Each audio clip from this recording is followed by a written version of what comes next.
দল মুসলমান মিলে গোটা বাংলার জমিনে ইসলাম কায়েম করে কোরআনকে সংবিধানের জায়গায় রেখে স্বাধীন বাংলাদেশের নতুন ইসলাম ঘোষণা দেওয়ার সময় এসেছে। উলামায়ে কেরামদের বিরুদ্ধে কথা বলার বহুত লোক ছিল এদেশে, তো আল্লাহ তাআলা জাতিকে দেখিয়েছে আলেমদের বিরোধিতা যে করবে, কোরআনের বিরোধিতা যে করবে, দ্বীনের বিরোধিতা যে করবে, রাতের আধারে দাড়ি কামায়া চুলগুলোরে কালার করে লুঙ্গি পরে বাঁচতে পারবে না, হ্যান্ডকাফ হাতে পড়তে হবে।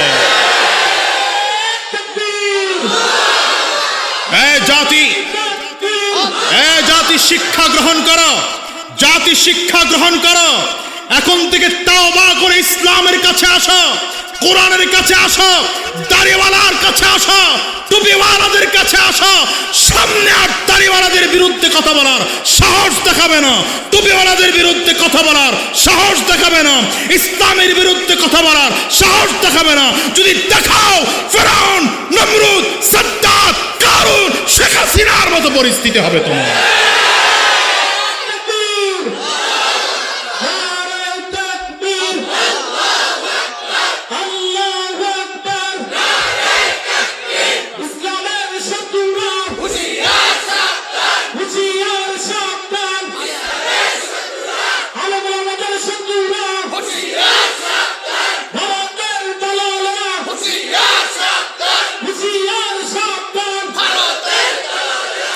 শোনেন,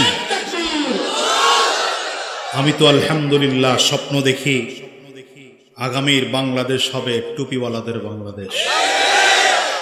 আমি স্বপ্ন দেখতে পাচ্ছি, আমার কাছে মনে হয় আগামীর বাংলাদেশ হবে দাড়িওয়ালাদের বাংলাদেশ। আগামীর বাংলাদেশ হবে পাক্কা সাচ্চা মুসলমানদের বাংলাদেশ। আগামীর বাংলাদেশ হবে দুর্নীতি মুক্ত বাংলাদেশ। আগামীর বাংলাদেশ হবে বৈষম্য বিরোধী বাংলাদেশ। আগামীর বাংলাদেশ হবে সব কিছুর ঊর্ধ্বে গিয়ে শান্তি সমৃদ্ধির বাংলাদেশ। হাত উঁচা করে বলেন ঠিক কিনা, হাত উঁচা করে বলেন ঠিক কিনা। অনেকে মনে মনে বলতেছেন হুজুর আপনারা সংখ্যায় তো কম, কয়জনে ক্ষমতায় যাইবেন? শোনেন, ওলামায়ে কেরাম কখনো ক্ষমতায় যাইতে চায় নাই, যাওয়ার স্বপ্ন ওলামায়ে কেরাম দেখে না। যদিও মনে করেন হুজুর তাইলে আপনারা আমনে চেয়ারম্যান, আপনার বিশ্বাব চরমনের বিশ্বাব রাজনীতি করে, আবার খেলাফত মজলিস রাজনীতি করে, আল্লামা মামুনুল হক সাহেব রাজনীতি করে, অমুক অমুক রাজনীতি করে, তাহলে আপনারা কেন করেন? আমরা রাজনীতি ক্ষমতায় যাওয়ার জন্য করি না, আমরা ক্ষমতায় ইসলামকে নেওয়ার জন্য রাজনীতি করি। যারা এখন ক্ষমতায় আছে, ভবিষ্যতে যারা আসবে তারা চালাক। শুধুমাত্র আমাদের আবদার হলো রাষ্ট্র চালাতে হবে ওলামায়ে কেরামদের পরামর্শ নিয়ে। মুসলমানদের বিরুদ্ধে কোনো আইন দেশে বাস্তবায়ন করা, এত আসতে মুসলমানদের বিরুদ্ধে দেশে কোনো ইসলামী আইন বাস্তবায়ন করা, মুসলমানদের বিরুদ্ধে কোনো আইন বাস্তবায়ন করা, ইসলামের বিরুদ্ধে কোনো আইন বাস্তবায়ন করা, কোরআনের বিরুদ্ধে কোনো আইন বাস্তবায়ন করা। তৈয়ার কারা কারা দাঁড়িয়ে দেখাও মুসলমান।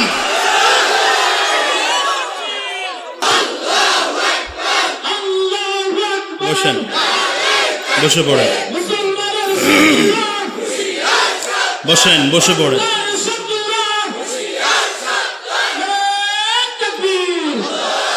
যুবক তুমি বাঙালি হও কিংবা ইন্ডিয়ান, কিংবা জার্মানি জাপানি কিংবা চাইনিজ রাশিয়ান, স্প্যানিশ ড্যানিশ ফরাসি কিংবা ব্রিটিশ আমেরিকান, আরবি আজমি ইরানি তোরানি তুর্কি বা আফগান, মুসলমান মুসলমান তুমি তো মুসলমান।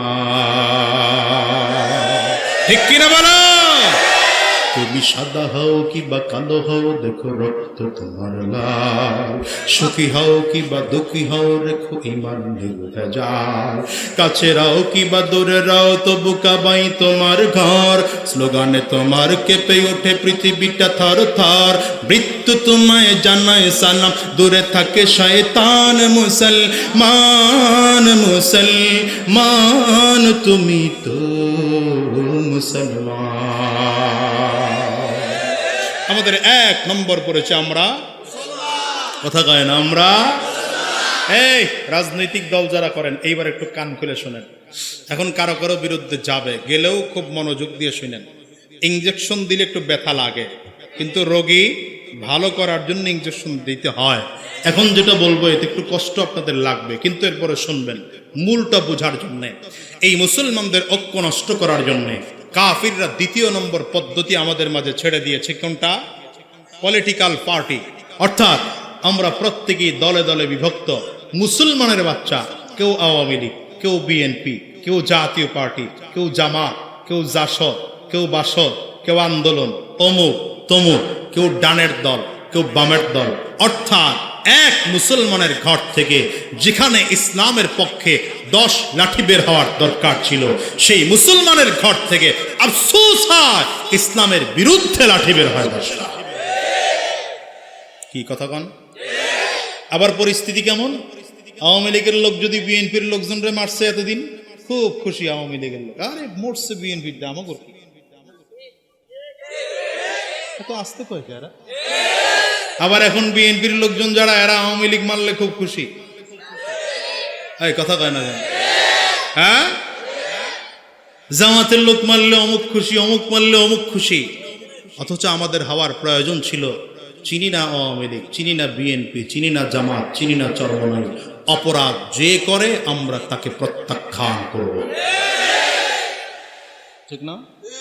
আমি আমার এলাকায় বলেছি যে কে কোন রাজনৈতিক পরিচয় নিয়ে বড় হয়েছেন আমি জানি না, তবে এতদিন যারা নির্যাতিত করেছে, নিপীড়ন করেছেন, ক্ষমতার দাপট দেখিয়ে দেখে নৈরাজ্য তৈরি করেছেন, তাদের বিরুদ্ধে অ্যাকশন নেওয়া হবে।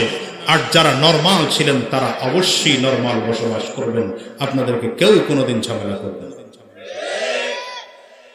আমি কি কথা বুঝাইতে পারলাম? মুসলমানদের ঐক্য নষ্ট হয়েছে না হয় নাই? উচিত ছিল কি মুসলমানদের দল থাকবে কয়টা? এখন দল হয়েছে কয়টা? দলের শেষ নাই, 39টা মনে হয় নিবন্ধিত দল। অনেকে মনে মনে কে হুজুর আমরা তো একই আছি, আপনাকে হুজুরগুর মধ্যে তো ভেজাল। শোনেন, হুজুরদের মধ্যে ভেজাল নেই, ভালো করে স্পষ্ট করে শুনে রাখেন। হুজুরদের মধ্যে ভেজাল নেই, হুজুরদের মধ্যে আর ভণ্ডের মধ্যে ভেজাল। তবে আলহামদুলিল্লাহ হুজুরদের মধ্যে এখন টুকিটাকি যাও ঝামেলা ছিল, দেখতে পাচ্ছি খুব দ্রুত নিরসন হয়ে এক পতাকা তলে আমরা উপস্থিত হব। সহজ বিষয়টা বুঝে নেন। হুজুরদের এতগুলো দল থাকার পরে ওরা সময় মতো এক হয় কেমনে, এটা একটু বুঝেন। মাদ্রাসা অনেকগুলো, পড়ালেখা কি ভিন্ন ভিন্ন না? পড়ালেখা একটা। স্কুল অনেকগুলো, আপনাদের এখানে প্রাথমিক বিদ্যালয় অনেকগুলো না? মাধ্যমিক বিদ্যালয়, আর কথা কয় না। পড়ালেখা ভিন্ন না, পড়ালেখা এক। এখন এক স্কুলের ছাত্র আরেক স্কুলের ছাত্রটাকে পিটাবে, এক কলেজের ছাত্র আরেক কলেজের ছাত্রের বিরুদ্ধে মিছিল দেবে, এক মাদ্রাসার ছাত্র আরেক মাদ্রাসার বিরুদ্ধে বলবে। আরে আপনি এক মত গ্রহণ করেছেন, আমি এক মত গ্রহণ করেছি। আপনি এক উস্তাদের কাছ থেকে দিন শিখেছেন, আমি এক উস্তাদের কাছ থেকে দিন শিখেছি।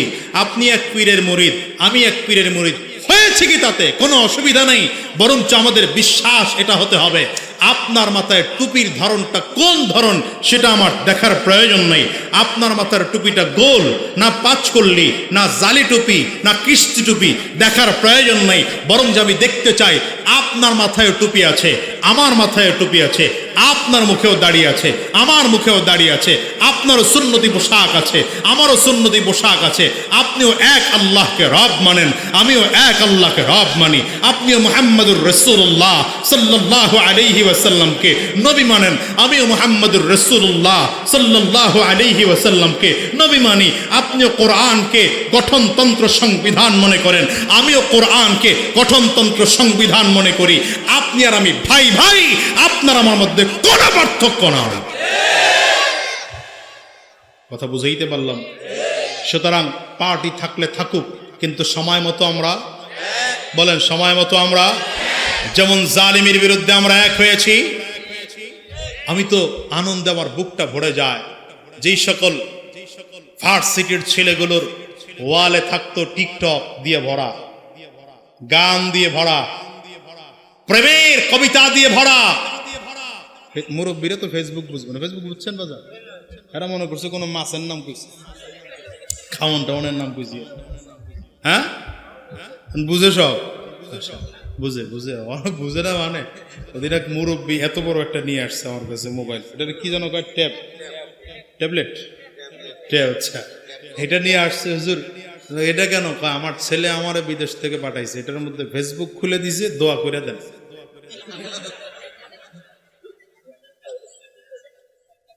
কই যায়, কই যায়?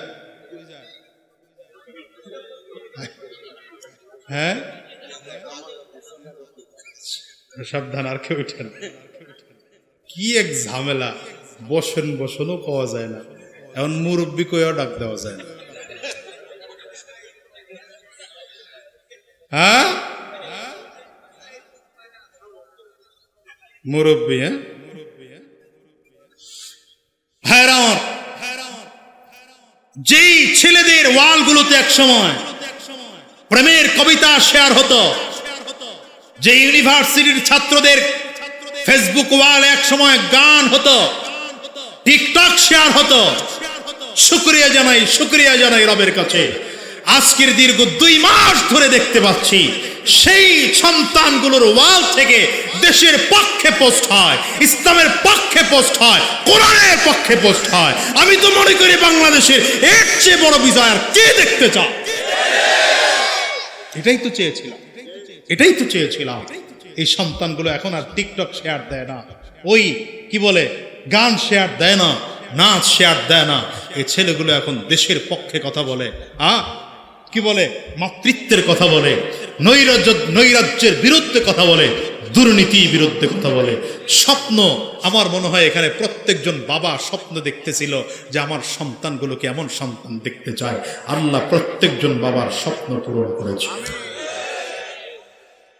নতুন প্রজন্মকে বলবো, যারা ছোট আছস তো করে কয়ে যাই, এদের থেকে শিক্ষা গ্রহণ করো। আস্তে গুলোকে। সুতরাং কয় নম্বর গেল? মুসলমানদের ঐক্য নষ্ট করার 3 নম্বর পদ্ধতি হলো, কাফির আর মুশরিকরা দেখেছে ন্যাশনালিজম দিয়ে মুসলমানদেরকে ওই পরিমাণ ঐক্য বিনষ্ট করতে পারি নাই। দ্বিতীয় নম্বর পলিটিক্যাল পার্টি দিয়েও ওই পরিমাণ ঐক্য বিনষ্ট করতে পারি নাই। এবার হুজুরদের মধ্যে পার্থক্য তৈরি করতে হবে। এবার একদল হুজুর বানাইছে, একদল হুজুর বানায় হুজুরদের বিরুদ্ধে কথা বলানো শুরু করছে। আর আমাদের দেশের একদল লোক আছে, মাথায় টুপি আর দাড়ি আর লম্বা জম্বা দেখলেই বিশাল হুজুর মনে করে। কি নাই? কার মধ্যে ইলম কতটুকু আছে, সূরা ফাতিহা পড়তে পারে আর না পারে খবর নাই, বক্তাও বানায় বেলায় করে। এজন্য আমাদের দেশের বক্তাদের বৈচিত্র্য কত কায়দার জানেন? অন্ধ সেও বক্ত, মুসলিম সেও বক্তা, এরপরে কি যেন বলে 26 ইঞ্চি সেও বক্তা, 2 হাত নাই সেও বক্তা, মহিলার থেকে পুরুষ হইছে, আসলে হইছে কিনা জানি না, এও বক্তা। আবার চিন্তা করছি সব আছে, খালি হিজরা নাই।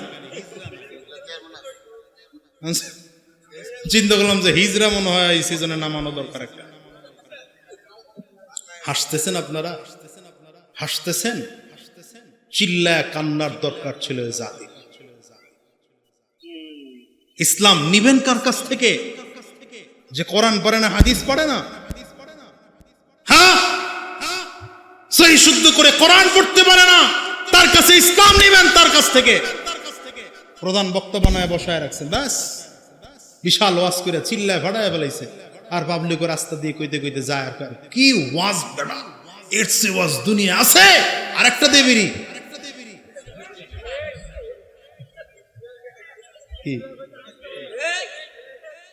টান, কি টান শুনে এরা। আল্লাহ জাতিকে হেফাজত করুন। তো 3 নম্বর কাফিরদের 3 নম্বর এজেন্ট হলো হুজুরদের বিরুদ্ধে লেগে দেওয়া। হুজুরদের বিরুদ্ধে হুজুরদের লাগিয়ে দেওয়ার জন্য মাথায় টুপি পড়া, জুব্বা পড়া, পোশাক পড়া একদল ছেড়ে দিয়েছে। এদেরকে ছেড়ে দিয়ে ফতোয়া দেওয়া শুরু করাইছে। একদল কয় নবী নূরের তৈরি, আর একদল কয় মাটির তৈরি। নাই? কথা কন না কেন? নাই। এখন নূরের তৈরিওয়ালা মাটির তৈরিওয়ালারে কাফের কয়, মাটির তৈরিওয়ালা নূরের তৈরিওয়ালারে কাফের কয়। একদল কয় খাড়ায় বড়, একদল কয় বইয়া বড়। খাড়ায় পড়নেওয়ালা বইয়া পড়নেওয়ালারে কাফের কয়, আবার বইয়াওয়ালা খাড়াইওয়ালারে কাফের কয়। কথা কন না কেন? একদল পাঁচকুলকি মাথায় দিছে, মেজাজ গরম, আর একদল গোল টুপি গোটা কাফের হয়ে গেছে গা। এক মুসল্লির ধরে কয় আপনি কোন দল? কয় আমি নামাজি পড়ি না, দল্লিন আর জল্লিন দিয়ে করুন। আমাদের দেশের একদল বাইরিছে না, ওইদিন এক মুসল্লিরে দেখলাম নামাজ পড়তেছে, মাথায় টুপি নাকি। টুপি গেল কই? টুপি নিয়ে তো ঝামেলা, পড়মই না টুপি। শোনেন মুসলমান, এই পার্থক্যগুলো যারা করে আমি তাদের একটা সমাধান আপনাদেরকে দেই, বলবো। আপনারা সাধারণ মানুষ, এত দলিল আপনাদের মুখস্থ থাকবে না, থাকবে না। সহজ একটা কথা বলি, আপনাদের এখানে এসে যদি কেউ বলে আল্লাহ নবী নূরের তৈরি, কিচ্ছু বলবেন না, এরা ধরে রুমের মধ্যে ঢুকাইবেন, তালা মারবেন। আবার যদি কেউ কয় নবী মাটির তৈরি, তারও কিছু বলার দরকার নাই, ওই রুমের মধ্যে ঢুকান। কোন রুমে? আগের টারে যারে ঢুকাইছে, দুইটারে এক রুমের মধ্যে ঢুকায় বলবেন মারামারি যা করা লাগে তোমরা করো, পিটাপিটি যা করা লাগে তোমরা করো। আল্লাহ বলেছেন নবীকে মানতে আমরা মানতে রাজি আছি, নবী নূরের না মাটির সেটা পার্থক্য তোমরা করে সমাধান করে ওখান থেকে বের হও। এটা পার্থক্য আমরা দেখতে চাই না। আর এগুলো ছোট ছোট মাসআলা, মত পার্থক্যের বিষয়, এগুলো নিয়ে পাবলিকলি এগুলো বলার কোনো যুক্তি নেই। এগুলো যারা নবীকে ওই যে বলে দাঁড়ায় মিলাদ পড়তে হবে, এরা নিজেরাই বলে মুস্তাহাব, তো মুস্তাহাব নিয়ে এত বাড়াবাড়ি কেন? কথা বল না কেন? এটা নিয়ে আলাদা দল হবে কেন? কাছাকাছি বসা বন্ধ হয়ে যাবে কেন? কাফের মুশরিকরা দেখছে যে আরে এখানেও শেষ হয় নাই, আমরা মারামারি লাগাইছি মাহফিলে, কিন্তু মসজিদে এখনো মারামারি হয় নাই। এই কাফেররা চতুর্থ এজেন্ট বাস্তবায়ন করার জন্য মসজিদে আরেক দল ঢুকায় দিছে। কি? এই দলের ফতোয়া হলো আমিন জোরে বলো নাইলে নামাজ হবে না, আরেক দল আমিন আস্তে বলো নাইলে নামাজ হবে না। এক দলের কথা হলো হাত বুকে বাঁধো নয়তো নামাজ হবে না, আরেক দলের কথা হাত নাভির নিচে বাঁধো নয়তো নামাজ হবে না। নাই? এই পার্থক্য করে করে করে করে মসজিদ আলাদা করে ফেলাইছে। আরে আস্তে কথা কয়, বুঝে না কি? মসজিদ আলাদা হয়েছে না হয় নাই? আমরা স্বাধীনতার পরে এই দেশে দেখেছি, আপনারা কি দেখছেন কখনো যে দেশের পীরের মুরিদদের আলাদা আলাদা কবরস্থান আর আলাদা আলাদা মসজিদ? কথা কয় না। আলাদা মসজিদ আছে? আপনাদের এই পুরো ড্যামরা এলাকায় ঘুরলে পাওয়া যাবে যেটা চরমনাইয়ের পীরের মসজিদ। এটা এখানে শুধু হের মুরিদরাই নামাজ পড়বে, অন্য কেউ ওরা পড়বে না। এটা শর্ষিনার পীর সাহেবের মুরিদদের মসজিদ, এটা ঢালকানগরের পীর সাহেবের মুরিদদের মসজিদ।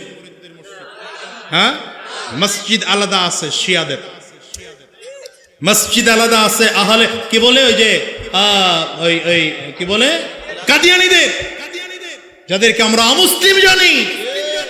মুসলিম কোন সম্প্রদায় যদি নতুন করে আবার নাম দিয়ে আলাদা মসজিদ তৈরি করে, আমরা বোঝাতে চাই, বলতে চাই তোমরা ইসলামের ঐক্য নষ্ট করে কাদিয়ানী আর শিয়াদের এজেন্ডা বাস্তবায়ন করতে চাও। কবরস্থান এতদিন ছিল এক, এমন কোন কবরস্থান পৃথিবীতে নাই যেটা চরমনাইয়ের পীরের মুরিদদের কবরস্থান আছে। কথা কন না কেন? পৃথিবীতে এমন খুঁজে পাবেন না যে এটা শর্ষিনার পীর সাহেবের মুরিদদের মসজিদ, এটা ঢালকানগরের পীর সাহেবের মুরিদদের মসজিদ, এটা আহমদ শফি সাহেব হুজুরের ভক্তদের কি বলে কবরস্থান আছে কোথাও? এখন কবরস্থানও আলাদা দেখতেছি। খ্রিস্টানদের কবরের মতো, খ্রিস্টানদের কবরস্থানদের মতো এদের কবরস্থান আলাদা। যদি এভাবেই পার্থক্য করো তবে আমিও বলতে চাই এই পার্থক্যই যদি হয়ে থাকে কিয়ামতের দিনে আল্লাহর কাছে আমিও দাঁড়ায় বলবো আল্লাহ ওরা নামাজ আলাদা পড়েছে, মসজিদ ওদের আলাদা ছিল, কবরস্থান আলাদা ছিল, কিয়ামতের মাঠে ওরা আলাদা থাকবে, আমরা ওদের সাথে মিশবো না। আমি একটা সহজ কথা আপনাদেরকে বলি, একটু আগে যেভাবে বলছি এভাবে আরেকটা বলি। আচ্ছা বলেন তো, আমিন বলা নামাজে সূরা ফাতিহার পরে আমিন বলা ফরজ? এবার যান কথা বলেন, ফরজ ওয়াজিব? কথা বলেন না, কি ওয়াজিব? ওয়াজিব না, ফরজও না, ওয়াজিবও না, সুন্নাহ, কথা কয় না, অথবা মুস্তাহাব। আচ্ছা, এবার আরেকটা ফতোয়া, একটু জানে সবাই আলহামদুলিল্লাহ, জানেন তো? আরেকটা ফতোয়া আপনাদেরকে জিজ্ঞাসা করি, এটা ওলামায়ে কেরাম লাগে না। কোন ব্যক্তি সূরা ফাতিহার পরে আমিন বলেই নাই, নামাজ হইছে না হয় নাই? মাশাআল্লাহ, জানেন তো, দেখা হইছে। আচ্ছা, আমিন না বললেও যদি নামাজ হয়, আমিন না বললেও যদি নামাজ হয়, তাহলে জোরে বলা আর আস্তে বলা নিয়ে মারামারি হবে কেন? কথা কেন? তার মানে এটা নিয়ে মারামারি যারা করতে চায় তাদের উদ্দেশ্য ভিন্ন। হ্যাঁ, আপনার কাছে যদি হাদিস যুক্তিযুক্ত মনে হয় আমিন জোরে বলার, বলেন আপনি। কারো কাছে যদি আমিন আস্তে বলার যুক্তিযুক্ত মনে হয়, বলেন। আমরা যারা হানাফি মাযহাবে আমিন আস্তে বলি, এই মাসআলাগুলো ক্লিয়ার হয়ে নেন, উলামায়ে কেরাম এখানে আছেন। হানাফি মাযহাবের ফতোয়া কি? আমিন আস্তে বলা উত্তম, জোরে বলা জায়েজ। কি উলামায়ে কেরাম কথা বলেন? আমিন আস্তে বলা উত্তম, জোরে বলা মারামারি হইছে, ঝামেলা আছে, ভেজাল আছে, ফিতনা আছে। ইমাম আহমদ ইবনে হাম্বল রাহমাতুল্লাহি আলাইহির মাযহাবে দেখেন হাত বাঁধা নিয়ে আরেক ঝামেলা, কথা কয় না। এক দলের মতামত কি?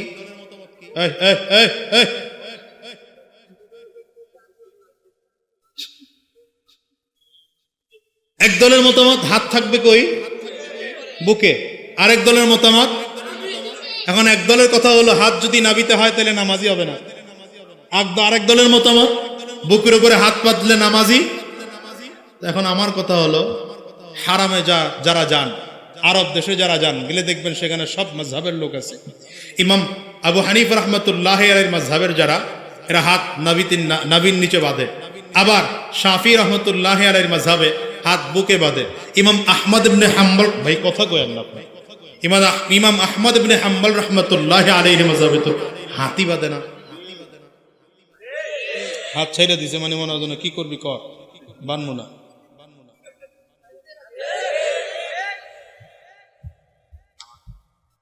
নামাজ তো হয়ে যাবে। কেউ তো বলে নেই যে সিজদা 2টা দাও 3টা দাও, কেউ তো বলে নাই না কমায় একটা দাও।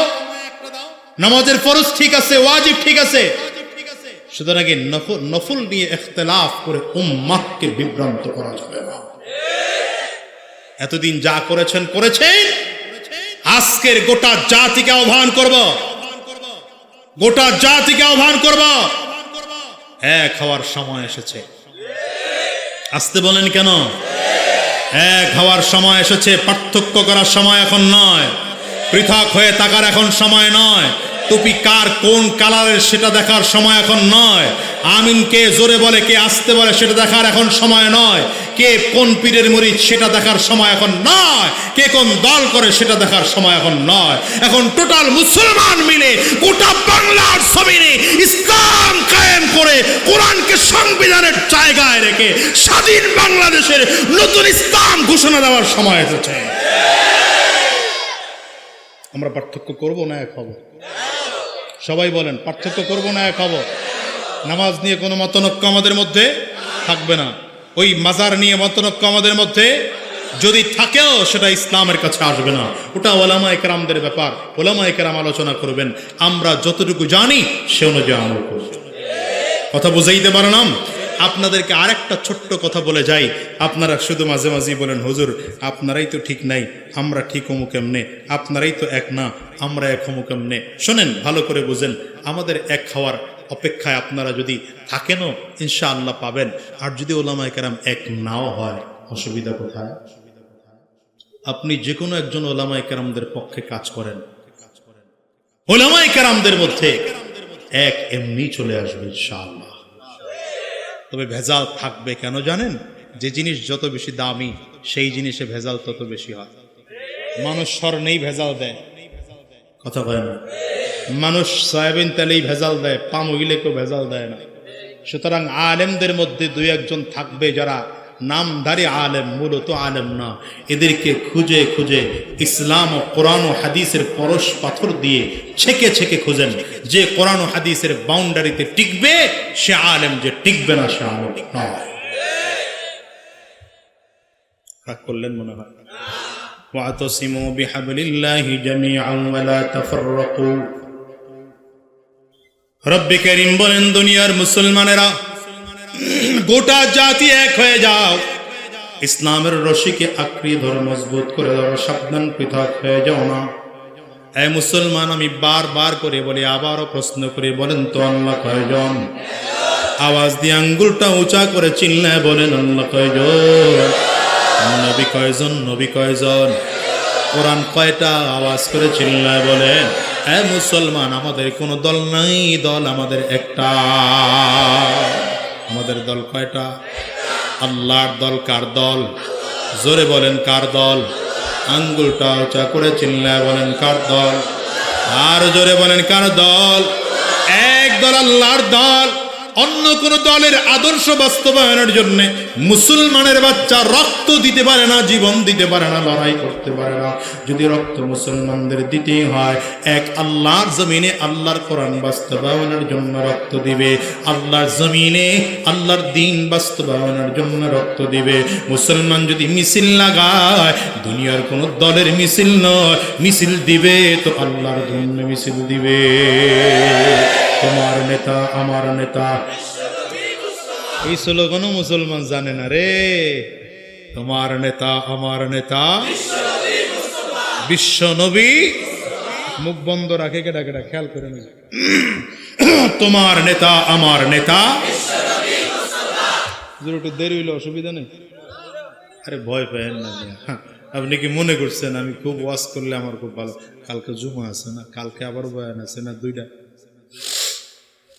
সুতরাং যত ছাড়তে পারি আগে অত আমার লাভ। আর 15-20 মিনিট আছেন তো, যাইবেন কারা কারা? হাত তোলেন। না, আগামীকালকে আবার আছে না। আর আগামীকালকে তো কুয়াকাটা হুজুরের বয়ান, তার বয়ান শুনলে তো এমনি কলিজা নরম হয়ে যায়, ঠিক না? আগামীকাল এক একজনের 10 জন করে নিয়ে আসবেন, ঠিক আছে? ইনশাআল্লাহ। ইনশাআল্লাহর পাওয়ার নাই কে, ঘটনা নাই ইনশাআল্লাহ, ঠিক আছে তো? ইনশাআল্লাহ। প্রিয় ভাই আমার, তাকবীর স্লোগান শিখাই দিই, স্লোগানই শিখেন নাই আপনারা। এই জন্য স্লোগান হবে তোমার নেতা বিশ্বনবী। পারবেন তো? আমরা সবাই রাসূল সেনা। এখনো যদি জোরে কইতে না পারেন, আপনার কুল যেই নাই মিয়া।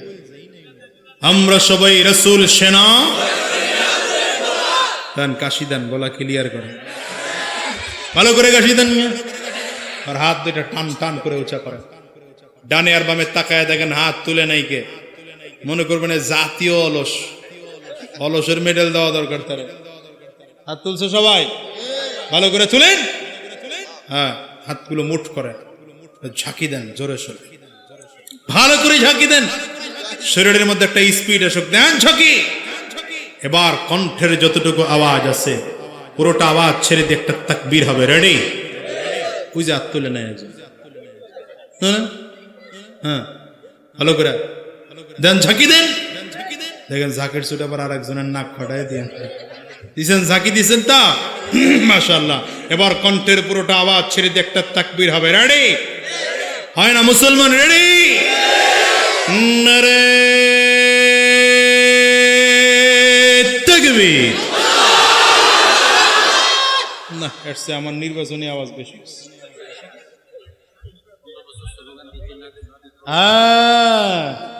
হুজুর কইতেছে 15 বছর স্লোগান না দিতে না দিতে স্লোগান ভুলে গেছে। দেন স্লোগান। হাত উঠান ভালো করে, দুই হাত ভালো করে উঠে, হুজুররা উঠাইবেন। আজমি সাহেব হুজুর উঠাইছে, মাশাআল্লাহ একটু উঠাইছে।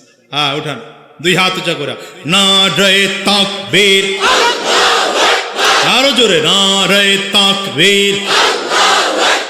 তোমার নেতা আমার নেতা বিশ্বনবী মুস্তাফা। আমরা সবাই রাসূল সেনা, ভয় করি না বুলেট বোমা।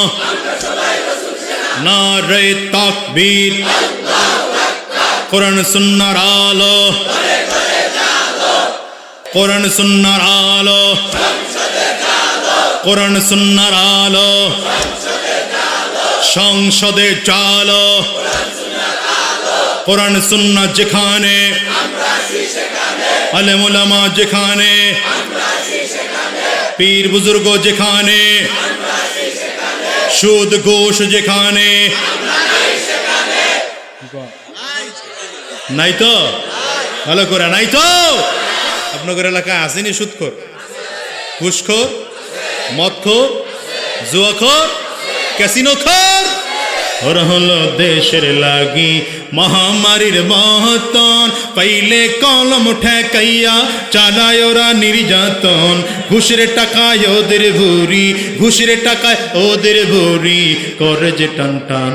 ওরা শিক্ষিত শয়তান, ওরা শিক্ষিত শয়তান, ওরা শিক্ষিত শয়তান, ওরা শিক্ষিত শয়তান। এক একটা ভেট কি বাবা রে বাবা, এক একজনের ভেট দেখলে মনে হয় দুইজনের যদি কোলাকুলি করতে দেই তো ভেড়ে ভেড়ে মিল্লা যাবে, বুকে বুকে 2 মাইল ভাগ থাকবে। কথা বল না কেন? ঘুষ খেয়ে আর সুদ খেয়ে যারা আদালতে বসে বসে রায় দিছ, কলা গাছের পাতায় ঘুমায় কাটান লাগছে তোমার। এদেশের কোরআনের পাখি, দীর্ঘ বছর যিনি কোরআনের খাদমাত করেছেন আল্লামা দিলাওয়ার হোসেন সাইদি সাহেবের ফাঁসির রায় যে কালো মানিক দিয়েছে, মাইনকার দিকে তাকায় দেখো মাইনকার অবস্থাটা কি। মাইনকার সিভাই ঘুরে বসে। আমি তো এই জন্য গত জুমাতে আমার মসজিদে বলেছি যে কোরআনে আল্লাহ তাআলা ফেরাউনের ঘটনা বলেছেন আমাদেরকে শিক্ষা নেওয়ার জন্যে, নমরুদের ঘটনা বলেছেন আমাদেরকে শিক্ষা নেওয়ার জন্যে, সাদ্দাদের ঘটনা বলেছেন শিক্ষা নেওয়ার জন্যে। আর এই যুগে 2024 সালের 5 আগস্টের ঘটনা গোটা বাংলাদেশ নয় গোটা বিশ্বের জন্য শিক্ষার বিষয়। নিরপরাধ মানুষটারে একটা দিন যদি মাহফিল করতে দিত আল্লামা সাইদি সাহেবকে, বলেন তো? আরে ভাই, আমার সাথে তার দলের পার্থক্য থাকতেই পারে, সেটা ভিন্ন কথা। আমি এক দল করি, তিনি আরেক দল করেছেন, কিন্তু তিনি কোরআনের দায়ী হিসাবে আমার থেকে 1000 গুণ, লক্ষ গুণ, কোটি গুণ বেশি প্রিয় ছিল। একটা জায়গায় দিতেন মাহফিল করতে, বাংলাদেশের এমন কোন মাঠই ছিল না সেখানে তাকে মাহফিল করতে দেওয়ার জায়গা হবে। অথচ সেই মানুষটারে মাইরা বের করছেন আপনারা। আমরা ভুলে যাই নাই মুফতি আমিনী রহমতুল্লাহ আলাইহিকে গৃহবন্দী করে মেরেছেন আপনারা।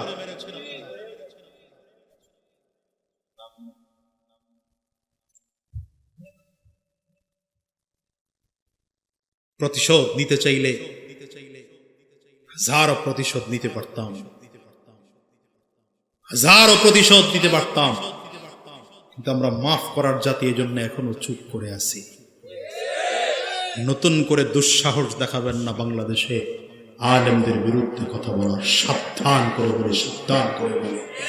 নবীজির আদর্শ আমাদের মাঝে আছে, এই জন্য আমরা বারবার বারবার মাফ করার কথা বলি, কিন্তু একবার, দুইবার, তিনবার, বারবার হয়ে গেলে মাফ করব না। রবের ধারা যেমন শক্ত ধারা, উলামায়ে কেরাম যদি একবার কেঁপে যায়, আওয়ামী লীগের মতো আরো কারো কারো গদি নড়ে যেতে পারে, কারো কারো গদি নড়ে যেতে পারে। এটাও মনে রাখবেন, এটাও মনে রাখবেন। দল আমাদের কয়টা? মুসলমান ভুলে গেছে দল আমাদের কয়টা? সব জিমায় পড়ছে। দল আমাদের কয়টা?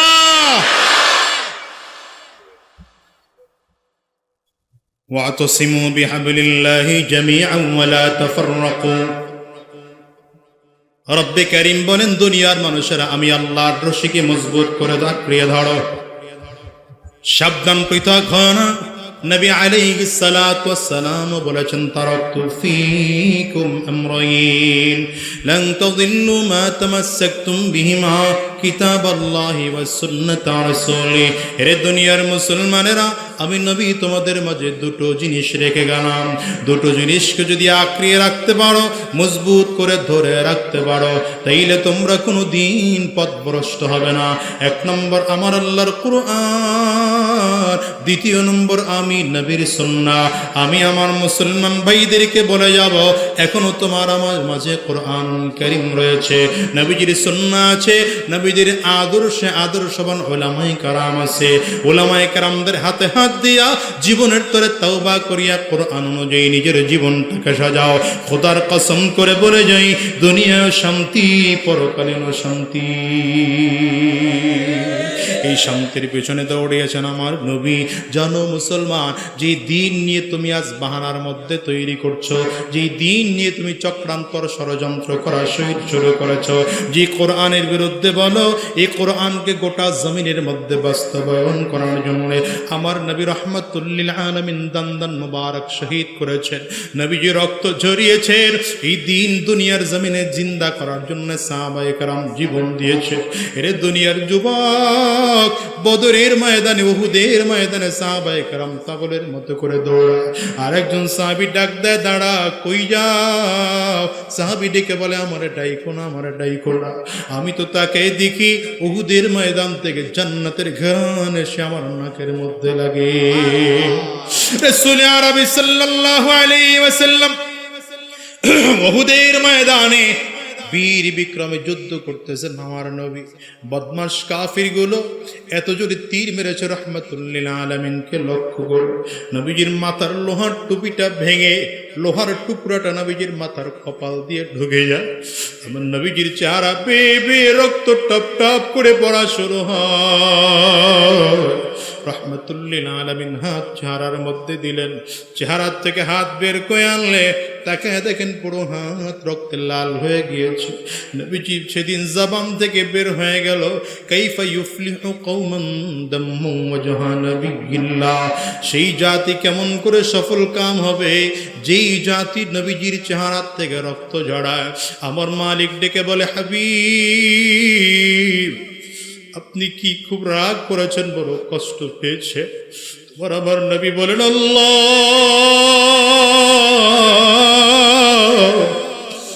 আমি কষ্ট পাইনি, রাগও করি নাই, কিন্তু জবান থেকে বদদুয়া বের হয়েছে। আমি তো সেই নবী, যেই নবী তায়েফের ময়দানে গিয়ে মার খেয়েছে, রক্ত ঝরেছে, কিন্তু আমি বদদুয়া দেইনি।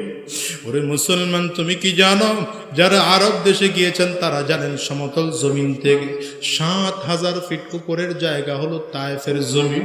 তোমার আমার নবী তখন গাড়ি ছিল না, কোনোভাবে এক্সেলেটারের ব্যবস্থা ছিল না। এখন তো কত আধুনিক পদ্ধতি হয়েছে, পাহাড়িয়া রাস্তা হাঁটে হেঁটে হেঁটে হেঁটে হেঁটে আমার নবী এলাকায় উঠেছে। যাদের সাথে দেখা হয় তাওহীদের দাওয়াত দেয়, দ্বীনের দাওয়াত আমার নবী দিতে আরম্ভ করেছে। বদমাশ কাফির মুশরিকেরা রাহমাতুল লিল আলামিনের বিরুদ্ধে ষড়যন্ত্র চক্রান্ত করে ছোট ছোট বাচ্চাদের হাতে রামারের গুলিগুলো দিয়া, ছোট ছোট পাথরের টুকরাগুলো দিয়ে বলে, তাড়াতাড়ি করে মুহাম্মদের গায়ে মার। মক্কা থেকে একটা পাগল আমাদের মাঝে এসেছে। ছোট ছোট বাচ্চারা বুঝে না, আমার নবীর গায়ে গুল্লি বার দিয়ে জোরে জোরে পাথরগুলো মারে। নবীজির পাল্লক ছেলে যায়েদ ইবনে হারেসা রাদিয়াল্লাহু আনহু সেদিন আমার নবীর সাথে ছিলেন। যায়েদ ইবনে হারেসা বলেন, আমি তাকায় তাকায় দেখি নবীজির ঘাড়ের ভেতর থেকে ওই চামড়া ছেদ করে ভিতরে আস্তে করে ওই কি বলে পাথরের টুকরাগুলো ঢুকে যায়। আমি নখের আঙ্গুলটা দিয়ে পাথরের টুকরাটা যখন নবীজির শরীর থেকে বের করি, নবীজির রক্তটা শরীর থেকে বেয়ে বেয়ে পড়ে। আমার নবীর শরীর থেকে এত রক্ত পড়েছে, এত রক্ত পড়েছে, নবীজির জুতা মুবারক পায়ের সাথে আটকে গিয়েছে। যেখানে আমার নবী জুতা পায়ের সামনে দিয়ে আগাইতে পারেন না, রাহমাতুল লিল আলামিন সামনে আগাইতে পারেন না, বেহুশ হয়ে জমিনের মধ্যে পড়ে গেলেন। আবারও হুশ ফিরে আসলে আবারও দৌড়াইতে আরম্ভ করেছে, কাফিররা আবারও মারতে আরম্ভ করেছে। নবীজি আবারও দৌড়ায়, আবারও বেহুশ হয়ে জমিনের মধ্যে পড়ে যায়। দ্বিতীয়বারে হুশ ফিরে আসলেন, রাসূল আরবি সাল্লাল্লাহু আলাইহি ওয়াসাল্লাম দৌড়াইতেছে, রক্তগুলো টপ টপ করে করে করে করে জমিনের মধ্যে পড়ে যায়। আরব দেশের সরকার এখনো যেখানে নবীজির রক্ত মুবারক পড়েছিল যা এটাকে চিহ্নিত করে রাখছে রে মুসলমান। আমার নবীর দিকে তাকায় যায়েদ ইবনে হারেসা রাদিয়াল্লাহু আনহু দেখে আমার নবী রক্তগুলো জমিনের মধ্যে পড়তে দেন না, নিজের চাদর দিয়ে রক্তগুলো মুছে মুছে মুছে মুছে ভাঁজ করে রাখে। যায়েদ ইবনে হারেসা কয়, নবী কেন রক্ত জমিনের মধ্যে পড়তে দেন না কেন? নবীজি বলেন, যায়েদ তুমি কি জানো আমি নবীর রক্ত বড় পবিত্র রক্ত, আমার বড় ভয় আমি নবীর রক্ত যদি জমিনের মধ্যে পড়ে আল্লাহ তাআলা রাগ করে তায়েফবাসীকে কোনোদিন ফসল দেবেন না। আমি নবীর জন্য রক্ত জমিনের মধ্যে পড়তে দেই না। কিন্তু কাফেররা এর পরে মারে রাহমাতুল লিল আলামিন তৃতীয়বারে যখন বেহুশ হয়ে জমিনের মধ্যে পড়ে যায়, আসমানের ফেরেশতারা চিল্লে চিল্লে বলে, মালিক তোমার কি মোটেও মায়া হয় না? তুমি তাকায় দেখো তোমার বন্ধুরে কেমন করেছে, এমন করে পাথর মারে। জিবরিল আমিনকে আমার মালিক পাঠায় দেয়, যাও আমার নবীর দিকে তাকায় তাকায় রাহমাতুল লিল আলামিন যদি বলেন তাইলে আমি দুই পাহাড়ের চাপ দিয়া তায়েফবাসীকে জমিন থেকে শেষ করে ফেলবো। জিবরিল আমিন নবীজির কাছে আসছে, ডেকে বলেন, পয়গম্বর আমি যেই পাহাড় যেই ফেরেশতার দায়িত্বে আছে তাদেরকে নিয়ে আসছি, যদি আপনি বলেন দুই পাহাড় দিয়ে চাপ দিয়ে তায়েফবাসীকে জমিন থেকে শেষ করে ফেলবো। রাহমাতুল লিল আলামিন চিল্লে কান্না করে আর বলে, না না এরে জিবরাইল না, ওদেরকে মারবা না, ওদেরকে যদি মারো আমি নবী কার কাছে গিয়া দিনের দাওয়াত দেব? আজকে ওরা আমাকে নবী বলে মানে না, এমন একটা সময় আসবে যেদিন ওরা ওদের পরবর্তী প্রজন্ম আমাকে নবী বলে মানবে। ওরে দুনিয়ার মুসলমান ড্যামরার মুসলমানেরা তোমাদেরকে বলে যায় আজকে সেই নবীর দিন নিয়ে হেলায় খেলায় খেলা চলতেছে, নবীর দিন নিয়ে চক্রান্ত ষড়যন্ত্র চলে। আমি তোমাদেরকে ভালো করে বলে যাই, শোনো রে মুসলমান, নবীজির দিন এই জমিনে জিন্দা করার জন্য সাহাবায়ে কেরাম যেমন করে জীবন দিয়েছেন, রক্ত দিয়েছেন, তোমাকে আমাকে জীবন দেওয়ার পরীক্ষায় উত্তীর্ণ হতে হবে, রক্ত দেওয়ার পরীক্ষায় উত্তীর্ণ হতে হবে। আর বর্তমান সময়ে তোমার আমার জন্য দুইটা আমল রেখে গেলাম মুসলমান। এক নম্বর আমল হলো আজকের থেকে এটা চিন্তা করে নাও, যতদিন আমরা দুনিয়ায় বেঁচে থাকবো যদি পারি অন্তত প্রতিদিন, না পারলে সপ্তাহে অন্তত একদিন, তাও যদি না পারি মাসে একটা রাত আমরা তাহাজ্জুদের নামাজে যায় নামাজে দাঁড়ায় কাটাবো। আর মালিকরে বলবো, মালিক জালিমকে দেশ থেকে বিতাড়িত করেছো, তবে আমরা বাংলাদেশকে ইসলামের দেশ হিসেবে দেখতে চাই। দ্বিতীয় নম্বর, রবের কাছে দিনের বেলা মধ্যে মুজাহিদের মতো করে তৈয়ার হয়ে থাকো। উলামায়ে কেরাম যদি আবার কখনো ডাক দেন, উলামায়ে কেরামদের যদি আবার কখনো প্রয়োজন হয় দিন জিন্দা করার জন্য, আল্লাহর কোরআনকে জিন্দা করার জন্য, উলামায়ে কেরামদের ডাকে আমরা সর্বোচ্চ ত্যাগ দিয়ে উলামায়ে কেরামদের ডাকে সাড়া দেব। কারা কারা তৈয়ার আছো মুসলমান? দুইটা হাত তুলে চিল্লা আমার মালিকের জোরে ডাক দাও, আল্লাহ। আরো জোরে ডাকো, আল্লাহ। চিল্লা জোরে বলো, আল্লাহ। আওয়াজ দিয়ে আরো জোরে চিৎকার করে ডাক দাও, আল্লাহ। আয় আল্লাহ, আমরা তোমার নবীর উম্মত, তোমার গোলাম। আর শয়তানি রাস্তায় চলবো না, হারাম রাস্তায় চলবো না, আর শয়তানি রাস্তায় কদম বাড়াবো না। তোমার জমিনে তোমার দিন টিকিয়ে রাখার জন্য রক্ত লাগলে রক্ত দেব, জীবনটাও দেওয়ার দরকার হলে জীবন দেব। আল্লাহ তুমি কবুল করে নাও, কবুল করে নাও, কবুল করে নাও। চিল্লা বলো আমিন। আরো জোরে আওয়াজ দিয়ে জবান খুলে বলো আল্লাহুম্মা আমিন। আমার ভাইরা, রাত অনেক গভীর হয়ে গেছে, প্রায় 11:15 বেজে গেছে। আমারও শরীরটা খুব ভালো না, আপনাদেরকে নিয়ে সময় খুব লম্বা দিতে পারছি না। যতটুকু কথা বললাম আল্লাহ আমাদেরকে আমল করার তৌফিক দান করুন, বলেন আমিন। সকলেই বসেন, দেশের জন্য দোয়া হবে। আপনারা জানেন আমাদের দেশের অবস্থা ভালো না, বিশেষ করে নোয়াখালী, ফেনী, কুমিল্লা এই অঞ্চলের অবস্থা প্রচণ্ড খারাপ। আমি গত 2 সপ্তাহ ধরে সেখানে সময় কাটিয়েছি বিভিন্ন ত্রাণ কার্যক্রমে। আপনারা জানেন জাতীয় উলামা মাশায়েখ আইম্মা পরিষদ, আস-সুন্নাহ ফাউন্ডেশন সহ কত দেশের সংস্থা এরা ত্রাণ কার্যক্রমে অংশগ্রহণ করেছে, ছাত্র ভাইয়েরাও স্বতঃস্ফূর্ত অংশগ্রহণ করেছে। সুতরাং তাদের জন্য দোয়া করব।